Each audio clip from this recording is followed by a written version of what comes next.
नेटका झालेला आहे, ध्वजारोहण झालेलं आहे. साहित्य संमेलनाच्या विविध कट्ट्यांचं, मग कवी कट्टा असेल, चित्रकट्टा असेल, प्रसिद्धी कट्टा असेल, यांची उद्घाटनं झालेली आहेत आणि तालुक्यातून मशाली आलेले आहेत साहित्य संमेलनाचं स्वागत करण्यासाठी.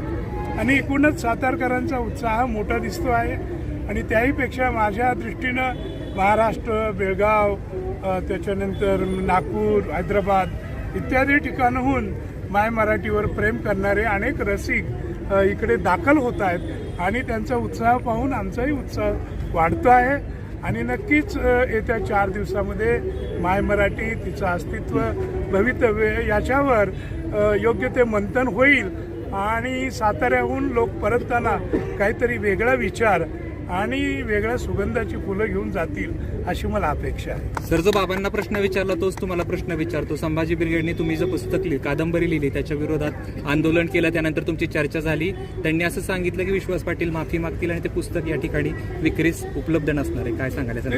तुम्ही तुमचे शब्द नका टाकू, तसं ते मला काही बोललेले नाही. जे शब्द त्यांनी सांगितलं, जे शब्द तुम्ही वापरता ते तसे काही बोललेले नाही. अच्छा, हे लक्षात घ्या की जे आंदोलक आहेत ते माझ्यापेक्षा वयाने लहान आहेत आणि माझं पुस्तक हे 2006 साली कादंबरी आलेली आहे. सोलापूरच्या साहित्य संमेलनात एका 3,500 प्रती खपलेले आहेत. 2-3 पिढ्यांनी ते वाचलेले आहेत. तरी सुद्धा आमच्या तरुण मित्रांना या संभाजी ब्रिगेडच्या काही शंका असल्या तर ते आम्ही एकमेकांसमोर बसून त्यातून ठरवायचं आणि मार्ग काढायचं ठरवलेलं आहे. शेवटी संभाजी राजा हे माझ्या काळजाचा कुठेतरी एक कण आहे आणि त्यामुळे समजा अवधानानं माझ्याकडून एखादा शब्द चुकून इकडे तिकडे झाला असेल आणि ते माझ्या लक्षात आलं तर तो मोठ्या मनानं तात्काळ मागं घ्यायची माझी तयारी आहे. त्यापेक्षा मी वेगळं काय सांगतो.